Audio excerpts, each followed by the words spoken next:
ایک مثالی اور مکمل انسان وہ ہوتا ہے جو نا امیدیوں کے جکڑ اور مایوسیوں کے طوفانوں میں اس دیے کی طرح سینہ سپر ہو جائے، جو پہم تندی باد مخالف کے تھپیڑے کھانے کے باوجود بھی اپنی ٹمٹماہٹ برقرار رکھے، حالات سے لڑتے ہوئے تاریکیوں کے عہد میں بھی اپنی ہمت کے بقدر اجالوں کی داستانیں رقم کرتا چلا جائے۔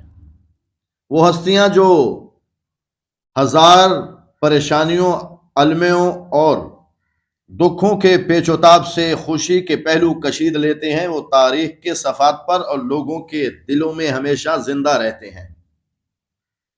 ایسے مکمل اور غیر معمولی انسان ہر دور میں پیدا ہوتے رہتے ہیں، اور کم و بیش ہر بڑا آدمی عمومی بے اعتنائی اور عدم توجہ کا شکار ضرور ہوا ہے۔ انہی بڑے آدمیوں میں سے ایک ملک محمد افضل اترا بھی ہو گزرے ہیں۔ ملک محمد افضل اترا 7 اکتوبر 1928 میں ڈسٹرکٹ میاں والی میں پیدا ہوئے۔ ان کی عادات بچپن سے ہی حیران کن تھی۔ وہ بچہ تھا مگر ان کی سوچ و فکر اور نگاہ کی بہت دور تک رسائی تھی۔ کچھ کرنے کا عزم دل میں رکھتے تھے۔ چپکے عزم و ارادے کا یہ پودا ان کے دل میں پختہ تنے کا روپ دھارتا گیا۔ صوبہ پنجاب کے ضلع میاں والی میں خاموشی سے پروان چڑھتا رہا۔ جوانی زندگی کی شگفتہ بہار ہے، اور اس جوانی کے موسم میں توبہ بھی پیغمبری ہے، لیکن اس جوانی کی لطیف رونائیوں سے اثر پذیر نہ ہونا صرف ان انسانوں کا کام ہے جن کی شان ادراک کی حد سے پار ہے۔ گناہوں سے اجتناب بڑی کامیابی ہے۔ ملک محمد افضل اترا ایسی فطرت سعید کے مالک تھے کہ جن کے خیالات کا دامن بھی آلودگیوں سے نہ چھوا تھا۔ دوست ان کے کردار کی عظمت کو دیکھ کر دنگ رہ جاتے تھے۔ انسانی معاملات میں آپ جیسا دیانتدار آدمی کوئی نہ تھا۔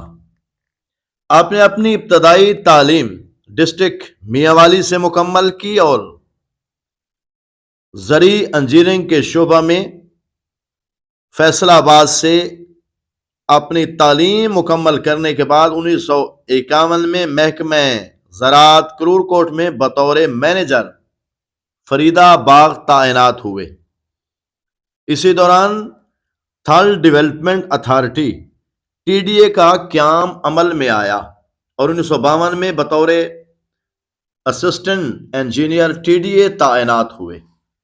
1953 میں آپ اسسٹنٹ انجینئر لیا تعینات ہوئے اور 1955 میں حکومت پاکستان کی طرف سے زرعی انجینئرنگ کی اعلیٰ تعلیم اور ٹریننگ کے لیے آپ برطانیہ چلے گئے۔ 1956 میں واپس آ کر